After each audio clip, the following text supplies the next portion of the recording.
The National Transportation Safety Board says that Amtrak train was going more than twice as fast as it should have been around a curve on what is the busiest rail corridor in the United States. The result, as Arthi Pohl reports from Philadelphia, was devastating. Arthi?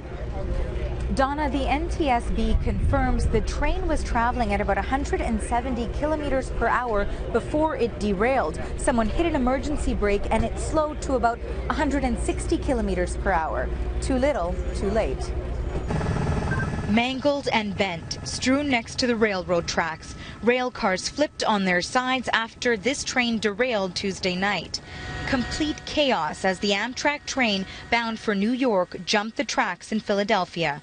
It happened literally in an instant. All of a sudden, I felt myself fly up in the train, and there was just a loud crash. Janelle Richards boarded the train in D.C., destined for New York. Disaster struck just after 9 o'clock as the train pulled away from a stop. I got you, okay? Okay? Keep crawling, okay? An abrupt jolt threw passengers from their seats. Several cars of the train hurtled off the track and flipped over.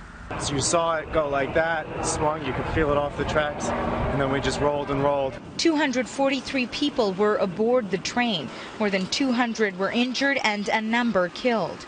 One victim identified as Associated Press employee Jim Gaines, a father of two, and also 21-year-old Justin Zemser was killed in the crash. Those who survived are grateful but still in shock. And that they had carried me off.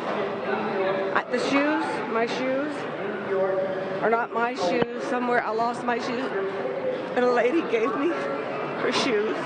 The train left D.C. heading along the Northeast Corridor toward New York, a trip made more than 30 times a day.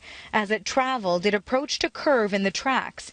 The speed limit there reduces from 110 kilometers an hour to 80.